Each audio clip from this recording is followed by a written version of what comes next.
Bonjour à tous, c'est Marie de l'application Docorga. Aujourd'hui, je vous retrouve pour parler d'une fonctionnalité qui va vous permettre d'envoyer un mail groupé à l'ensemble de vos patients ou à une sélection de patients. Ici, on va pouvoir aller dans Boîte à outils, contacter vos patients par mail ou par SMS, accéder à l'outil et on va pouvoir procéder à un nouvel envoi par email. Ici, première étape, on va choisir les destinataires de notre mail.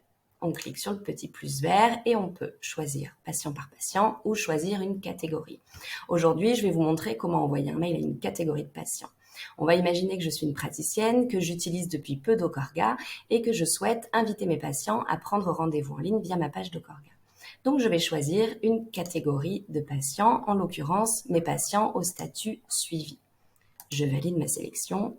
L'ensemble de mes patients a bien été ajouté à mes destinataires et je clique sur Suivant. Ici, on accède ensuite à la rédaction du contenu. Ce module, il avait été développé pendant la période du Covid, donc de base, on a encore des informations qui font écho au Covid. Évidemment, on va pouvoir les modifier. Pour reprendre l'exemple ici, dans l'objet du mail, j'aimerais bien que mes patients notent que c'est bien relatif à la prise de rendez-vous en ligne.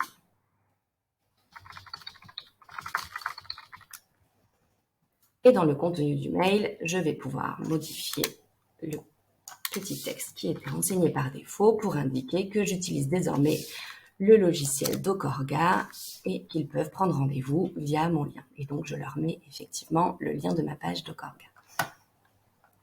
Je clique sur Suivant. Ici, on nous résume l'envoi, le nombre de patients, le nombre de mails, puisque certains patients peuvent avoir plusieurs mails s'ils ont des proches notamment. Et je peux cliquer sur cette petite case pour que les destinataires puissent me répondre à mon mail si besoin. Je clique sur Envoyer et le mail va partir. Je vous reprends tout de suite pour voir un petit peu ce que va recevoir le patient de son côté. Donc côté patient, quand il reçoit votre mail, il reçoit évidemment le motif que vous avez paramétré au niveau de l'objet du mail et évidemment le corps du mail reprendra bien votre explication ainsi que le lien pour accéder directement à votre page de prise de rendez-vous en ligne. J'espère que ces informations vous auront été utiles.